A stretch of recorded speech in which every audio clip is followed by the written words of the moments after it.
ಇದು ಹಾವು ಏಣಿ ಆಟ 90ರ ದಶಕದ ಹಿಂದಿನ ಎಲ್ಲ ಮಕ್ಕಳಿಗೂ ಬಹುತೇಕ ಗೊತ್ತಿರೋಂಥ ಆಟ. ಇದನ್ನು ಮೋಕ್ಷಪಥ ಅಂತಲೂ ಸಹ ಕರೀತಾರೆ.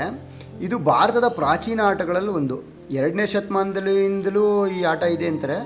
ಈ ಆಟದ ಪಟದಲ್ಲಿ 1ರಿಂದ 100 ಚೌಕಗಳಿರುತ್ತೆ.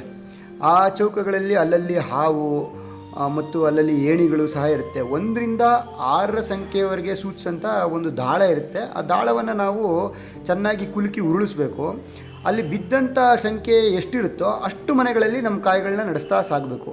ನಮಗೆ ಬಿದ್ದಂಥ ಮನೆಯಲ್ಲಿ ಏಣಿ ಇದ್ದರೆ ಆ ಏಣಿಯ ಎಲ್ಲಿವರೆಗೂ ಇರುತ್ತೋ ಅಲ್ಲಿಯವರೆಗೆ ಆರಾಮವಾಗಿ ತಲುಪ್ಬೋದು. ಹಾಗೆ ನಮಗೆ ಬಿದ್ದಂಥ ಸಂಖ್ಯೆಯಲ್ಲಿ ಸರಿಯಾಗಿ ಹಾವಿನ ತಲೆ ಸಿಕ್ಕರೆ ಅದರ ಬಾಲದವರೆಗೂ ಕೆಳಗೆ ಜಾರ್ಕೊಂಡು ಬರಬೇಕು. ಈ ಪಟದಲ್ಲಿ ಏಣಿಯ ಸಂಖ್ಯೆಗಿಂತ ಹೆಚ್ಚಾಗಿ ಹಾವಿನ ಸಂಖ್ಯೆ ಹೆಚ್ಚಿರುತ್ತೆ. ಇದು ಮೋಕ್ಷದ ಹಾದಿ ಕಠಿಣ, ಯಾವಾಗಲೂ ಕಠಿಣ ಎನ್ನುವುದರ ಸೂಚಕ. ಅದರ ಮೋಕ್ಷದ ಹಾದಿ ಎಷ್ಟೇ ಕಠಿಣವಾದರೂ ಮರಳಿ ಪ್ರಯತ್ನ ಮಾಡೋದ್ರಿಂದ ಮೋಕ್ಷವನ್ನು ತಲುಪ್ಬೋದು ಎಂಬಂಥ ನೀತಿ ಪಾಠ ಸಹ ಇದರಲ್ಲಿ ಅಡಗಿದೆ.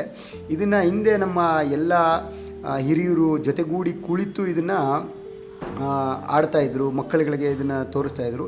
ಸುಲಭವಾಗಿ ಇದು ಮಕ್ಕಳಿಗೆ ತಲುಪುವಂಥ ಆಟವಾಗಿ ಇರ್ತಿತ್ತು.